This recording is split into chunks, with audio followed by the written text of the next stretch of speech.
Well, you could, of course, put your code in here. Name plus Schwarzmüller, for example. You could put it in here. And if you do that, you avoid this problem. Now Vue is able to see what's getting used here, and it will only update this paragraph and only re-evaluate it if, well, in this case, name changed.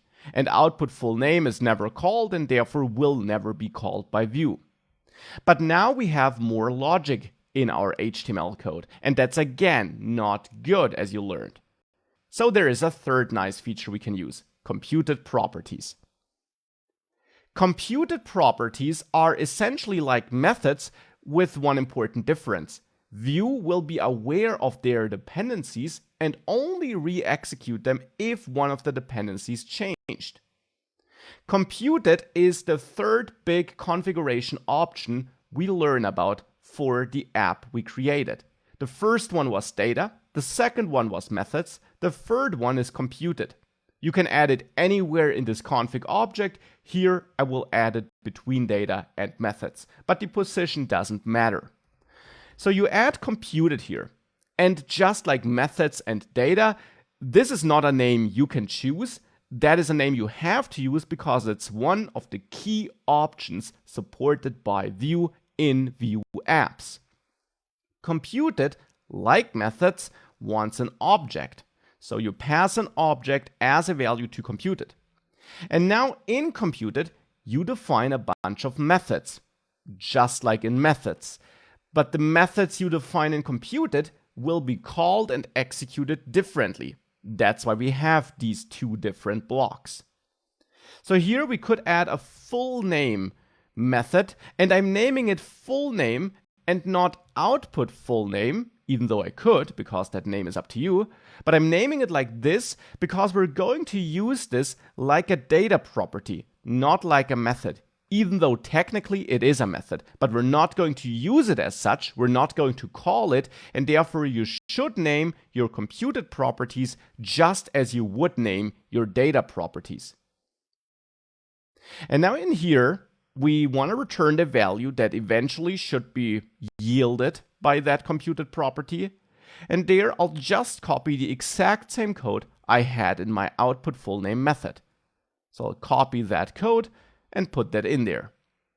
And now, as I mentioned, we can use this full name computed property in our HTML code like this. And that's important. Not like this, without parentheses. You don't call it. You just point at it and Vue will call it for you.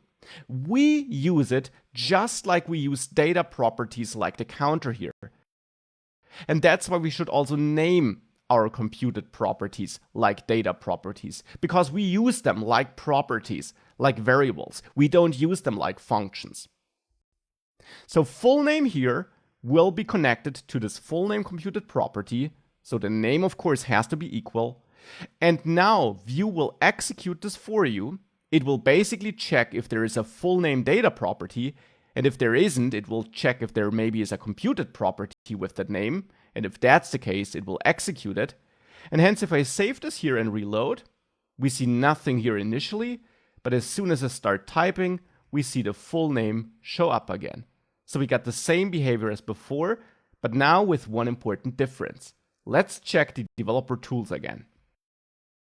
In there, if I reload, you will notice running again once initially. Of course, because it needs to evaluate the value returned by full name when the app is first rendered to the screen. But now, if I clear that, if I change my counter, we don't see running again. And keep in mind that with a method, we did see it, but now that's no longer the case. We only see it if we type here, which makes a lot of sense because here we really change something that's being used in that computed property. We change the name with every keystroke. So with computed properties, Vue is aware of the dependencies of the computed properties. So in this case, that name is a dependency, and it will cache the computed property value and only recalculate and reevaluate it if one of the dependencies, in this case the only dependency we have, the name property, changed. And that's the key difference. For performance, it's better to use computed properties than methods for outputting values. In most cases, only use methods if you know that you want to recalculate a value whenever anything on the page changed.